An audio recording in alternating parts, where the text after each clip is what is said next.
বেদাতের অনুসরণ করি। বেদাতে ছেয়ে গেছে এ দেশ। দোয়ার মধ্যে বেদাত, নামাজের মধ্যে বেদাত, সবখানে বেদাতে ছেয়ে গেছে।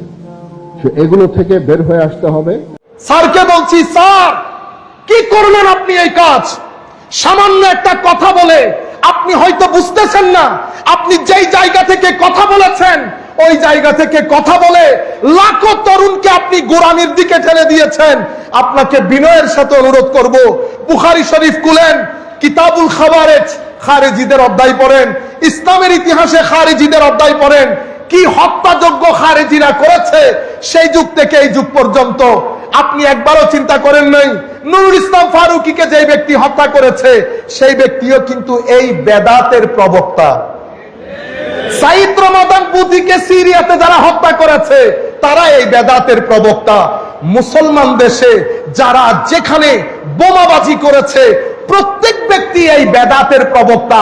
তারা মনে করে আমরা মুসলমান না, আমরা মুসলমান না। তারা মনে করে আমি যেহেতু মিলাদ মাহফিল করি আমি মুসলমান না, বেদাতি। মাজারে যাই আমি বেদাতি, মিলাদুন নবী করি বেদাতি, মাযহাব অনুসরণ করি বেদাতি।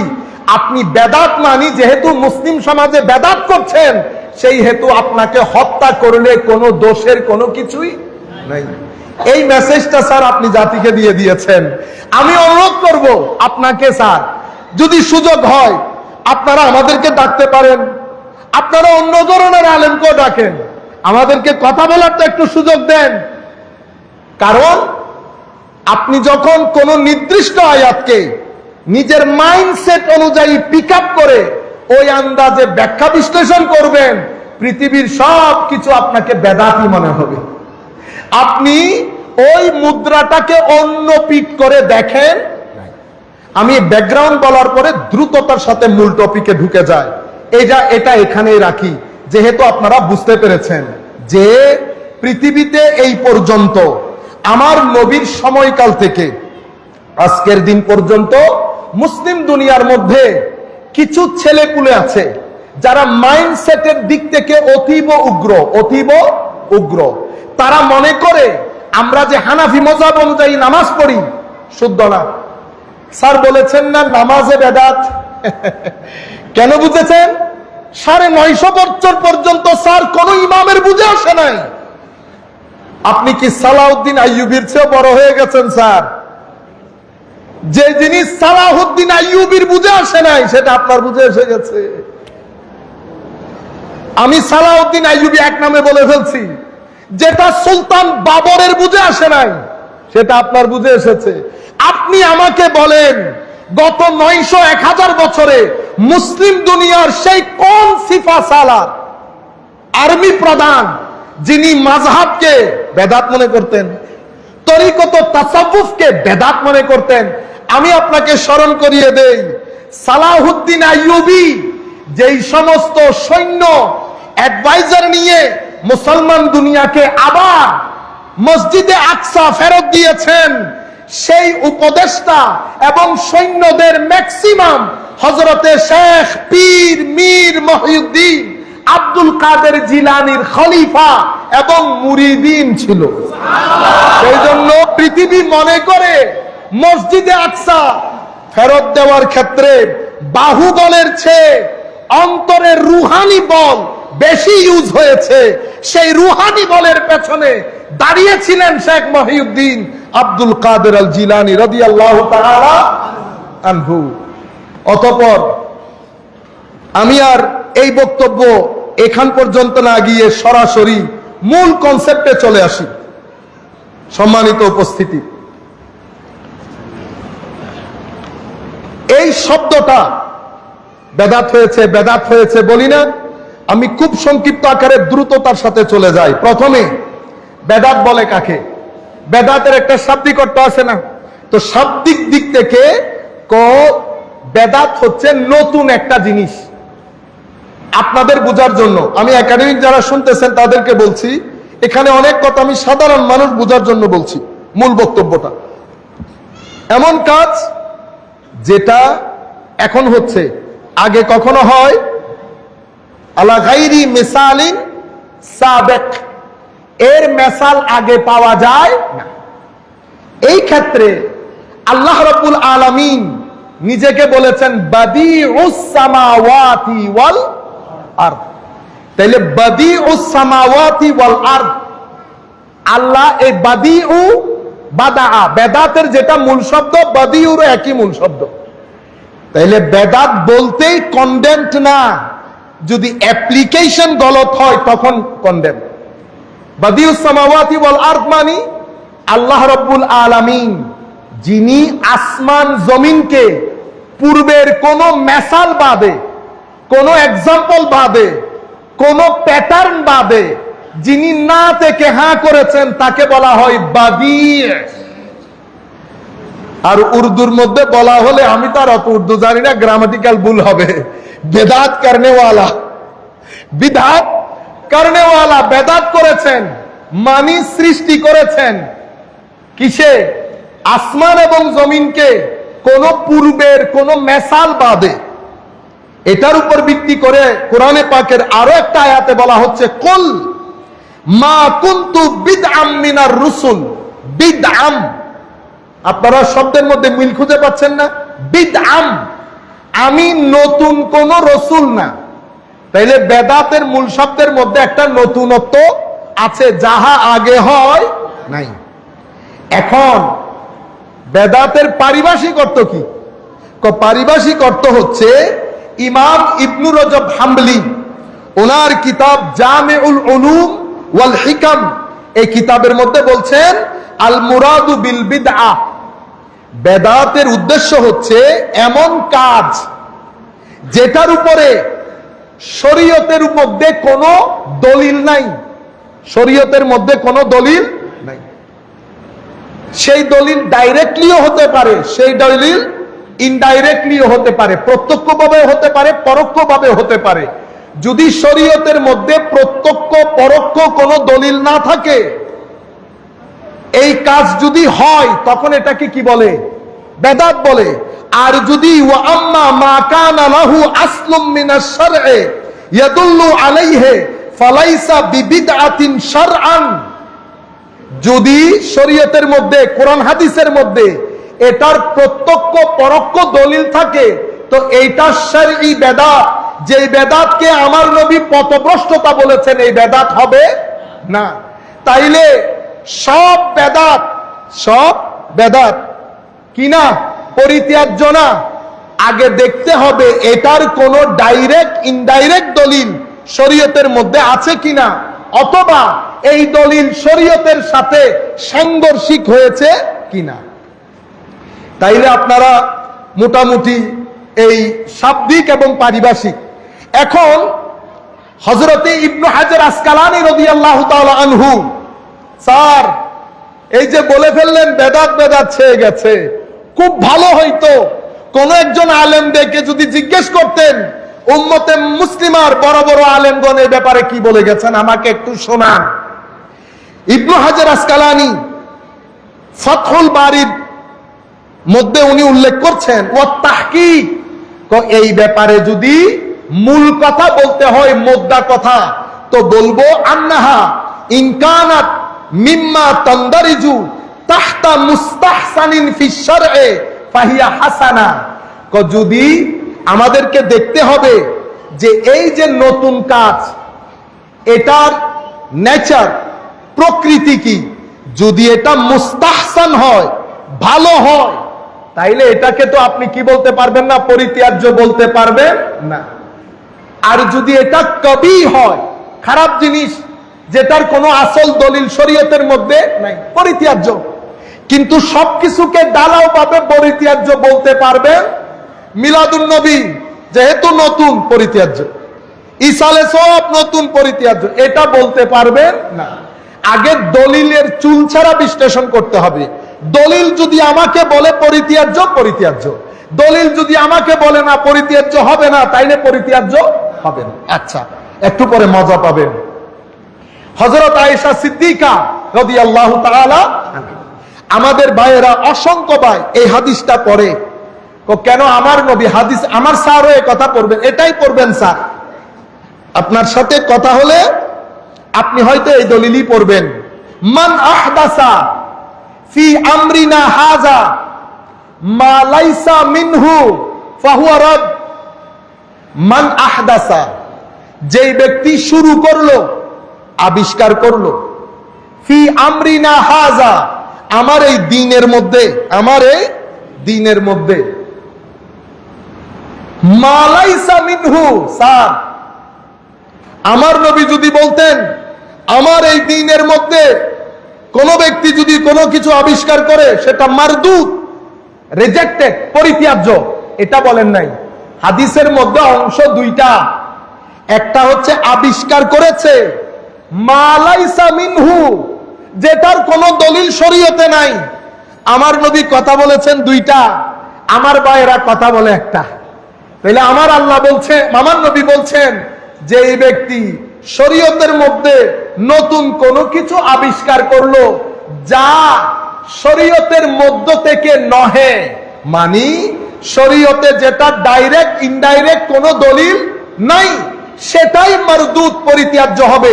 আমার নবী কন্ডিশন দিয়েছেন দুইটা, একটা মান আহদাসা ফি আমরিনা হাযা, আর একটা মা লাইসা মিনহু। অর্থাৎ আমার নবীর শর্ত দুইটা, একটা হচ্ছে নতুন কাজ হইতে হবে, আর একটা হচ্ছে এটার কোন দলিল শরীয়তে থাকতে পারবে না। আমরাও বলছি নতুন কাজ শরীয়তের কোন দলিল নাই, তখন সেটা পরিত্যাজ্য হবে। আপনারা বুঝতে পেরেছেন? এবং একই রিওয়ায়াতের মধ্যে হযরতে আয়েশা সিদ্দিকার আরেকটা রিওয়ায়াত, মান আহদাসা ফি আমরিনা হাযা মা লাইসা ফিহি ফাহুয়া রাদ। শর্ত দুইটা, আপনারা বুঝতে পেরেছেন তো?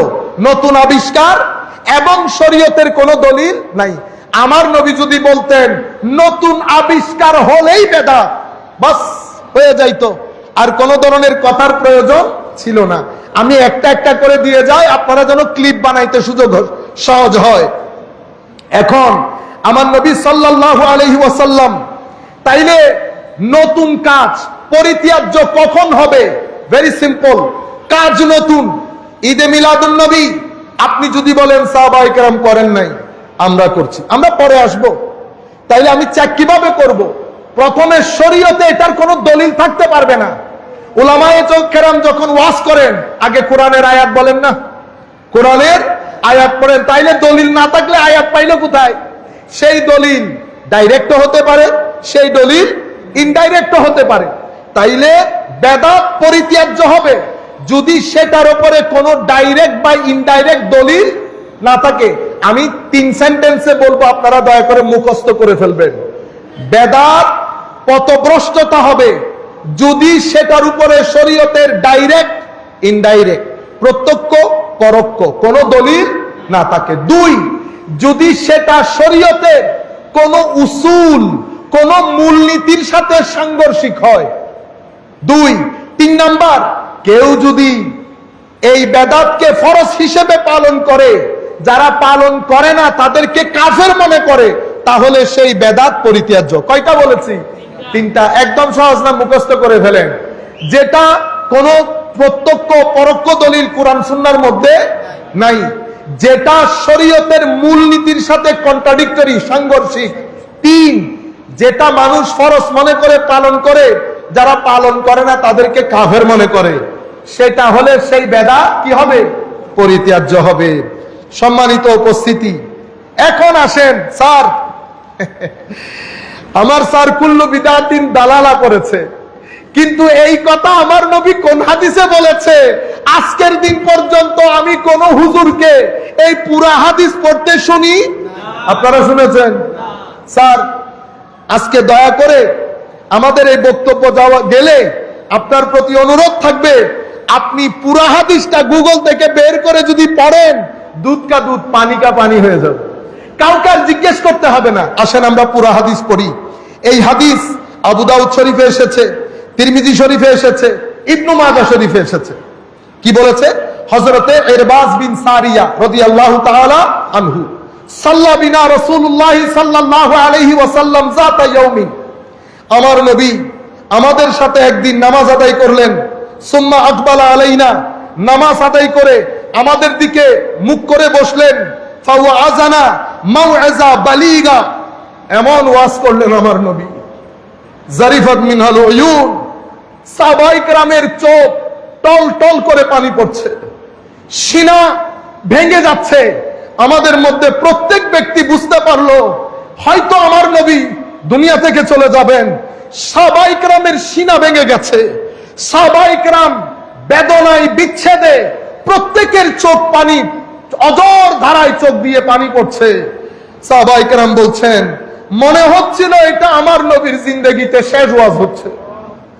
তখন আমার নবী বললেন, তখন এক ব্যক্তি, ফাকালা কাইলুন, এক সাহাবী উঠে বললেন, ইয়া রাসূলুল্লাহ সাল্লাল্লাহু আলাইহি ওয়াসাল্লাম, কান্না হাযিহি মাউইজা, হুজুর দেখতে তো মনে হচ্ছে এটা আপনার জীবনের শেষ ওয়াজ, হুজুর আমাদেরকে কিছু নসিহত করেন। এটা বলার পরে ফকাল, আমার নবী বলছেন, উসিকুম বিতাকওয়াল্লাহ ওয়াস-সাম ওয়াত-তাআ। হে আমার সাহাবায়ে কেরাম, যেখানে থাকো, যে অবস্থায় থাকো, তোমাদেরকে আমি তাকওয়ার নসিহত করছি। সব সময় তাকওয়া পরহেজগারি নিয়ে চলবে, অর্থাৎ যাহা আল্লাহ আল্লাহ রাসূল নিষেধ করেছেন তা থেকে বেঁচে থাকবে, যাহা করতে বলেছেন করবে। এবং আপনি দেখেন, আপনি এই হাদিসের মাধ্যমে আমার নবীর ইশারা আপনি ইজিলি বুঝে যাবেন কোন কনটেক্সটের ভিত্তিতে আমার নবী এই হাদিস বলেছেন। আমার নবী বলেছে ওয়াস-সাম ওয়াত-তাআ, ওয়া ইন আবদান হাবশিয়া, যদি কোন হাবশী গোলামও তোমাদের খলিফা নিযুক্ত হয়, তোমাদের শাসক নিযুক্ত হয়, খবরদার বিদ্রোহ করবা না, সব সময় আনুগত্য বজায় রাখবা। আপনি দেখতেছেন আমার নবী হাদিসটাকে কোন দিকে নিয়ে যাচ্ছেন। নসিহত করতে বলেছেন, আমার নবী তাকওয়ার নসিহত করলেন, শাসকের প্রতি আনুগত্যের নসিহত করলেন, বলেছেন কোন হাবশী গোলামও যদি শাসক হয় খবরদার বিদ্রোহ করবে না। এরপরে আমা ফাইন্নাহু মাইয়াইশ মিনকুম বাদি ফাসায়ারা ইখতিলাফান কাসীরা, কারণ তোমাদের মধ্যে, কি বলছেন, তোমাদের মধ্যে যারা আমার পরে বেঁচে থাকবে, কাদেরকে বলছেন? সাহাবায়ে কেরামকে। তোমাদের মধ্যে যারা আমার পরে বেঁচে থাকবে তারা অনেক ইখতিলাফ দেখতে পাবে। কি দেখতে পাবে? অনেক ইখতিলাফ। ফাআলাইকুম বিসুন্নতি, ওই ইখতিলাফ মত পার্থক্যপূর্ণ পরিস্থিতিতে তোমরা আমার পদ্ধতি, আমার সুন্নাহ এবং আমার খুলাফায়ে রাশেদার পদ্ধতি, সুন্নাহকে আঁকড়ে ধরবে। খবরদার, ওয়া সুন্নাতিল খুলাফাইল মাহদিয়িন আর রাশিদিন তামাসসাকু বিহা, এবং অর্থাৎ শক্ত করে ধরবে, এখান থেকে বিচ্যুত হবে না। খবরদার, ওয়া ইয়াকুম ওয়া মুহদাসাত আল উমুর, আমি নতুন নতুন সৃষ্ট ঘটনা থেকে বেঁচে থাকতে তোমাদেরকে তাগাদা দিচ্ছি। নতুন নতুন সৃষ্ট ঘটনা থেকে বেঁচে থাকতে তোমাদেরকে তাগাদা দিচ্ছি। ফাইন্না কুল্লা মুহদাসাতিন বিদআ, মনে রাখবা প্রত্যেক নতুন ঘটনা বেদাত হবে। ওয়া কুল্লু বিদআতিন দালালা, এবং সমস্ত বেদাত পথভ্রষ্টতার দিকে নিয়ে যাবে। আপনারা বলেন তো আমার নবী এখানে কি বুঝাতে চেয়েছেন? শাসকের কথা এসেছে, বলেছে তোমরা আমার পরে থাকলে অনেক ইখতিলাফ হবে, অনেক ইখতিলাফ হবে। ওই ইখতিলাফপূর্ণ পরিস্থিতিতে শাসকের প্রতি আনুগত্য বজায় রাখবে, আমার সুন্নাহ, আমার নিয়ম, আমার খুলাফায়ে রাশেদার নিয়ম সুন্নাহ আঁকড়ে ধরবে। নতুন নতুন পরিস্থিতি দেখলে খুলাফায়ে রাশেদা যে রাস্তা দিয়ে হেঁটেছে সেই রাস্তা দিয়ে হাঁটবে। মনে রাখবে, খুলাফায়ে রাশেদা আমার সুন্নতের বাইরে নতুন যত রাস্তা হবে বেদাত হবে, প্রত্যেক বেদাত পথভ্রষ্টতার দিকে নিয়ে যাবে। এটা কি আমার নবী মিলাদুন নবীর কথা বলছে? এটা হাদিস পড়লে এবং আমার নবীর পরবর্তীতে পরিস্থিতিগুলো পড়লে একটা পাগলও বুঝতে পারবে হাদিসের মধ্যে আমার নবী ইশারা কি দিয়েছেন। আমার নবীর পরে সাহাবায়ে কেরাম, ওই সময়কাল, পরবর্তী সময়কাল, উসমানে গনির সময়কাল, হযরত আলীর সময়কাল, আমি আপনাদেরকে একটা একটা করে দুই একটা বললে আপনারা বুঝতে পারবেন। আমার নবী দুনিয়া থেকে গিয়েছেন, আবু বকর সিদ্দিক তশরিফ আনলেন। আবু বকর সিদ্দিকের সময় এই মুসলমানদের মধ্যে কয়জন নবী দাবি করেছে? আপনারা একজনকে চিনেন, আরো অনেকজনকে চিনেন না। আসওয়াদ আনসা নবী দাবি করেছে, আমার নবী বলেছেন না। মুসাইলামাতুল কাজ্জাব নবী দাবি করেছে। তুলাইহাল আসাদি নবী দাবি করেছে। হযরতে আবু বকর সিদ্দিকের সময়কালে বাহরাইনের অঞ্চলে অসংখ্য মুসলমান দিন ছেড়ে মুরতাদ হয়ে গেছে, কেউ যাকাত দিতে অস্বীকার করছে। হযরতে উসমান গনির সময়কালে হযরতে ফারুক আজম শাহাদাত বরণ করেছে। কার হাতে? কার হাতে? কাফেরের হাতে। আমি জমিতুল ফালাই বলি নাই, এই বেদাত পন্থীদের হাতে, অতিরিক্ত বেদাত বলার লোকের হাতে। হযরতে আলী কাররামাল্লাহু ওয়াজহাল করিম শাহাদাত বরণ করেছে। কার হাতে? অতিরিক্ত বেদাত বললে ওয়ালার হাতে। হযরতে উসমান গনি শাহাদাত বরণ করেছে। কার হাতে? অতিরিক্ত বেদাত বললে ওয়ালার হাতে। ইমামে হাসান শাহাদাত বরণ করেছে। কার হাতে? অতিরিক্ত বেদাত বললে ওয়ালার হাতে। ইমামে হুসাইনেরটা আপনাদের সামনে। অতঃপর অসংখ্য আলে রাসূল জীবন দিয়েছেন এই অতিরিক্ত বিদাত বলনে ওয়ালাদের হাতে। এভাবে আমার নবী সাল্লাল্লাহু আলাইহি ওয়াসাল্লাম, যেটার কারণে হযরতে আবু বকর সিদ্দিক রাদিয়াল্লাহু তাআলা আনহু বলেছেন, তোমরা আমার নবীর জমানায় দিতে এমন একটা রশি দিতেও যদি অস্বীকার করো, আমি তোমাদের বিরুদ্ধে যুদ্ধ করব। তোমরা যদি নামাজ, সালাত এবং যাকাতের মধ্যে ফারাক তৈরি করো, তোমাদের বিরুদ্ধে যুদ্ধ করব। এই আন্দাজে ফিতনার বাজার যখন আসমানে, তখন আমার নবীর জমানায় প্রথম বিদআত তৈরি হচ্ছে। আপনারা জানেন প্রথম বিদআত কি?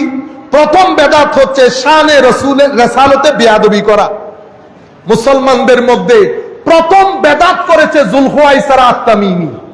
যুলখুয়াইসারা আত-তামিমি, যেই ব্যক্তি আমার নবীকে বলেছেন যে আপনি যে স্বর্ণ বন্টন করেছেন, আপনার বন্টন প্রক্রিয়া এটা ঠিক হয় নাই, এটা ঠিক হয় নাই।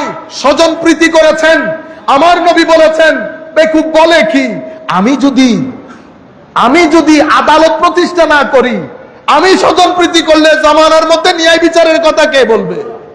সে পিঠ দিয়ে আমার নবীর দরবার থেকে চলে গেছে রাগ করে। ফারুক আজম বলেছে, ইয়া রাসূলুল্লাহ, আমাকে অনুমতি দেন, আমি এই ব্যক্তিকে হত্যা করি। সেই ব্যক্তিকে দেখিয়ে আমার নবী বলেছেন, ফারুক হত্যাযোগ্য না, তুমি এখন হত্যা করলে মুনাফিকরা বলবে মুহাম্মদ সাল্লাল্লাহু আলাইহি ইসলাম নিজের লোকজনকে হত্যা করা শুরু করেছে। সে ব্যক্তি পিঠ দিয়ে চলে যাচ্ছে। আমার নবী বলেছেন, এই ব্যক্তির উদর থেকে কিছু মানুষ আসবে, তাদের আশা বন্ধ হবে না, কিয়ামত পর্যন্ত আসবে।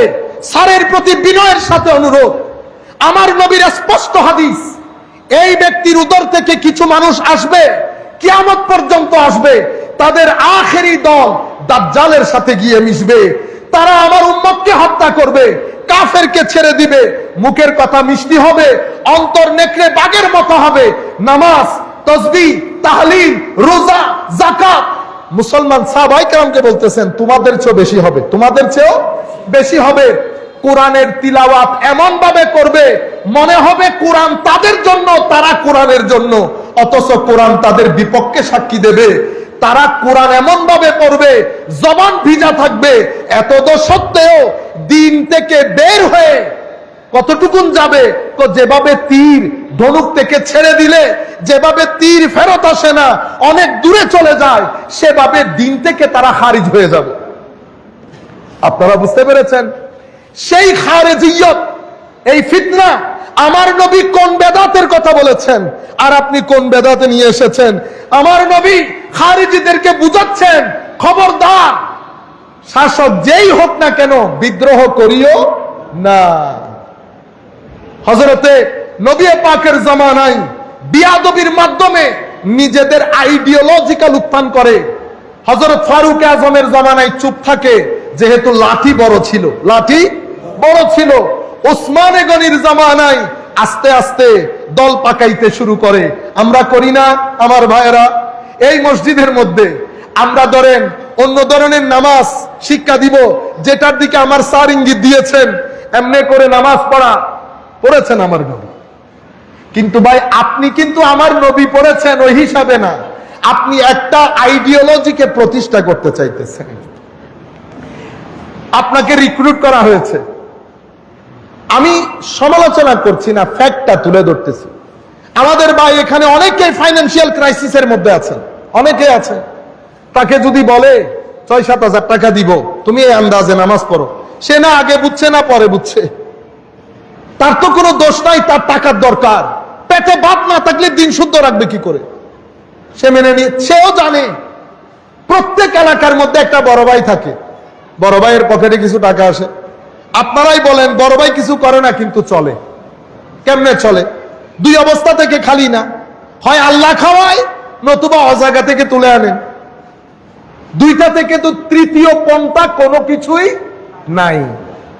তখন উনি এলাকার মধ্যে ফিতনাগুলা কিভাবে সৃষ্টি করেন? যেই মসজিদের মধ্যে দাপট বেশি, সেই মসজিদে 2 জন মুসল্লি 3 জন মুসল্লিকে হাত করে রুটি আর সানাবুট পেঁয়াজু খাওয়াইয়া। বুঝতে পেরেছে? খেয়েছে।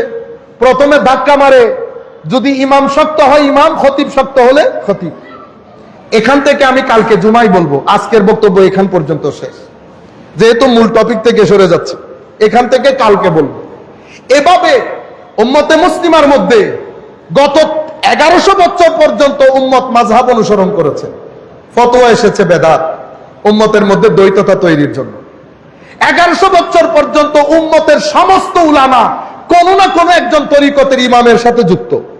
সেটা ইমামে আজম হলেও যুক্ত, সেটা ইমামে আজম হলেও যুক্ত। সেই যুগ থেকে এই যুগ পৃথিবীর হেন কোনো আলেম নাই যার কোন তরিকতের ইমাম নাই, যার কোন তরিকতের শিক্ষক নাই। আজকের দুনিয়া পর্যন্ত, সেটা আলী জুমা হোক, সেটা হযরতে শেখ সাইদ রামাদান বুতি হোক, শাইখুল ইসলাম ডক্টর তাহেরুল কাদরি হোক, যেই ব্যক্তি হোক না কেন, একজন ইমাম আছেন পিছনে। বলে দেওয়া হলো তরিকত তাসাউফ বেদাত, তরিকত তাসাউফ বেদাত। মূল ফতোয়া দিয়েছে বাইরে থেকে। তাহলে মাযহাব বেদাত, তরিকত তাসাউফ বেদাত। এবং আমরা কে? আমরা মুসলমান, আমাদের অন্য কোনো পরিচয় নাই। আল্লাহ রাব্বুল আলামিন আমাদের পরিচয় দিয়েছেন ওয়াসাম্মাকুম মুসলিমিন, আমরা মুসলমান। আমরাও জানি আমরা মুসলমান। আপনারা বুঝতে পেরেছেন? আমরা মুসলমান। এখন আমাদের তানভীর আজারি সাহেব যদি বলে এয়ারপোর্টের মধ্যে যে আপনি কোন জায়গার, বাংলাদেশ এয়ারপোর্টে, ঢাকা এয়ারপোর্টে, সে যদি বলে আমি কোন, আমি বাংলাদেশের, বাংলাদেশ, আমরা বাংলাদেশে আছি তো এখন। আপনি কোন জায়গার? আমি কোন জায়গা মানি না, এদেশ বাংলাদেশ, এখানে কোনো চিটাং থাকবে না, ঢাকা থাকবে না, সিলেট থাকবে না, শুধু বাংলাদেশ। বেরোতে পারবে আর কোন জায়গায় নিয়ে যাবে? 2 জায়গার খালি না, হয় পাবনা নয় জেলখানা, 2টা থেকে একটা। ও ভাই আমি বাংলাদেশি, আমি মুসলমান, সেটা জানি, কিন্তু কোন মুসলমান সেটার ক্ষেত্রে উম্মতের পরিচয় আহলুস সুন্নাত ওয়াল জামাত। সেই তারিখ থেকে আজকের ফর্ম ফিলআপও যখন করেন, বর্ণের মধ্যে সুন্নি লেখেন না, এটার কারণে লিখেন। সম্মানিত উপস্থিতি, তাহলে হযরতে উসমানে গনির জামানায় ইনারা আইডিওলজিক্যালি প্রতিষ্ঠিত হতে থাকে। হযরত আলীর জামানায় বিদ্রোহ ঘোষণা করে, লাখ হত্যাযজ্ঞ হয়, হযরত আলী যুদ্ধ করতে হয়েছে। আমার নবী ইশারা দিয়েছে এই বেদাতের দিকে, আর আপনি ওই বেদাতকে নিয়ে গেছেন মিলাদুন নবীর দিকে। বুকে হাত দিয়ে বলেন তো, এই হাদিস তো আমি পুরা শুনাইলাম, বুকে হাত দিয়ে বলেন এখানে কি আমার নবী মিলাদুন নবীর কথা বলতে চেয়েছে? যে হে আমার সাহাবায়ে কেরাম, আমার যুগে পরবর্তীতে আমার কিছু উম্মত আসবে, একসাথে হয়ে নাত পরে পরে কান্নাকাটি করবে, আমার শান বলে কান্নাকাটি করবে, মানুষজনকে খাওয়াবে, কত খারাপ কাজ তারা করবে, তারা সবাই পথভ্রষ্ট। এই কথা বলেছেন আমার নবী। আমার নবী বলেছেন উসমানে গনির জামানায় যারা উসমানে গনির বিরুদ্ধে বিদ্রোহ করে হযরত আলীকে দুর্নাম করেছেন, আইডিওলজিক্যালি প্রতিষ্ঠিত হয়েছেন, হযরত আলীর জামানায় বিদ্রোহ ঘোষণা করে হত্যাযজ্ঞ করেছেন, আমার নবী বলছেন তাদের কথা আপনি নিয়ে আসলেন।